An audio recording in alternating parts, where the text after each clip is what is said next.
driving directly in front of a Russian held tree line while shelling it.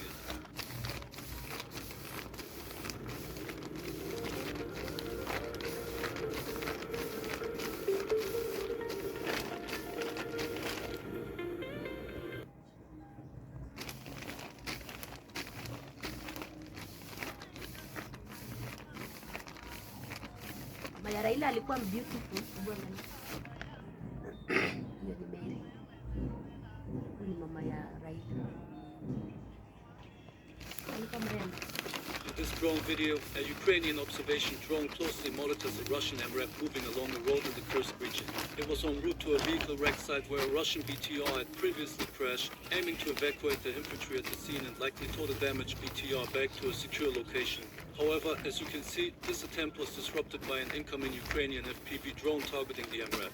This forced the Russian soldiers to disperse and take cover in nearby bushes as the Ukrainian kamikaze drone dove in and struck the Russian vehicle.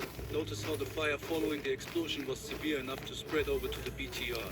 Russia appears to have scored another hit on a Ukrainian Patriot defense battery, as shown in drone footage released by the Russian Ministry of Defense. The video, filmed from a distance by a Russian observation drone, shows a total of 2 hits on the Patriot site immediately after what appeared to be missile launches from 2 of the Patriot launchers in self-defense. Russia stated that 2 US-made Patriot launcher stations, as well as a control station and radar unit that are part of the Patriot system, were struck with 2 attacks. However, a clear damage assessment is missing, so only the Ukrainians and Russians truly know the outcome of this missile strike. Ukrainian military blogger reported that the strike took place in Pavlorad, in the central Dnipropetrovsk region, but stated that the damage was not critical. Kyiv relies on Western air defense systems, particularly the Patriot, to protect itself from the barrage of Russian missiles and has been calling for additional deliveries. Well, I'd better leave this one uncommented. I mean, what can I say to this? Crazy times we live in. His French-supplied Ukrainian Caesar howitzer of the 55th Artillery Brigade scored a series of accurate hits on Russian armor somewhere along the front line. While these hits are pretty impressive, they are nothing compared to the next clip. Here, an M777 howitzer from the 148th Artillery Brigade scored a direct hit on a moving Russian tank. Possible that this was a guided Excalibur shell. The tank kept rolling for a short distance, but eventually crashed and came to a standstill.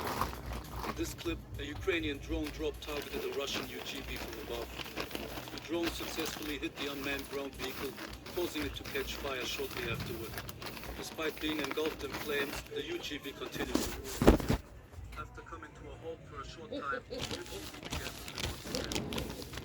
Quite interesting that it was still partially operational even while on fire. There's hope that one of the advances. Here, a Ukrainian tank advances toward a stationary Russian UGV and destroys it at very close range to this missile cannon. Also, in a noteworthy friendly fire incident, a Russian fighter jet shot down a rare Russian S-70 Hawk-Attack stealth drone over Ukraine. At first, it was thought that the Russian jet had shot down another Russian fighter plane in a friendly fire incident, but footage of the drone falling to the ground later revealed that it was an S-70. While this was definitely a friendly fire incident, it is likely that the Russian plane shot the drone down intentionally, as the missile was launched from very close range, meaning the pilot most likely had visual confirmation of the target. He was most likely ordered to shoot it down because the Russians lost connection with it, and the decision was made to prevent it from ending up in enemy hands. This video reportedly shows the first documented use of Rheinmetall's 35mm Skynex air defense system in action, targeting Russian UAVs over Ukraine's capital. The Skynex system's advanced hit efficiency and destruction technology uses specialized ammunition that bursts into a cloud of tungsten sub-projectiles mid-flight, increasing the likelihood of hitting and disabling small, fast-moving targets like kamikaze drones. Группа, 2 человека к нам на эвакуацию, 2 человека к нам. 30. This Russian helmet cam video shows a squad of Russian soldiers caught in an open field during an intense firefight. The soldiers are engaging Ukrainian positions while also being targeted by Ukrainian fire and drones hovering above them. Out in the open without cover, they try to hold their ground. According to some Russian sources, the reason they were out there was to act as a distraction to cover the assault of another Russian unit. However, this is unconfirmed, even though it would explain why they were exposed in the open. In theory, This allows the primary assault group to exploit gaps in the enemy's defenses by taking advantage of the diverted focus. However, without confirmation, it's unclear if this was indeed the intended purpose behind their deployment.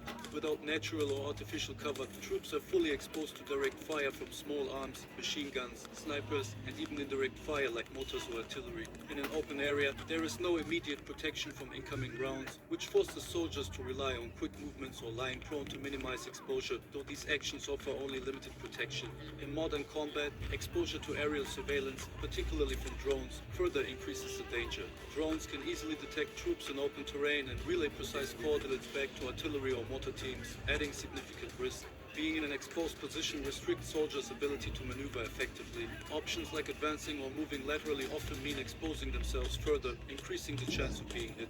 Repositioning or retreating across open ground is equally challenging, as movement makes them more visible and vulnerable to enemy fire. The psychological strain of facing such exposure with no barriers between them and the enemy can lead to intense anxiety and fatigue, impairing reaction times and decision-making and affecting both individual soldiers and the squad's overall effectiveness. Open terrain severely limits tactical options. Soldiers might try to engage the enemy while lying prone, or with minimal protection, their chances of sustaining casualties remain high.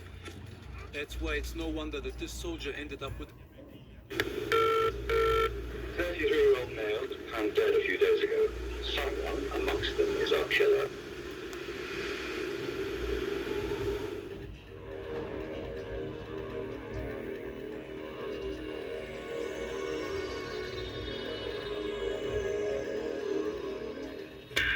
This is the story of a killer.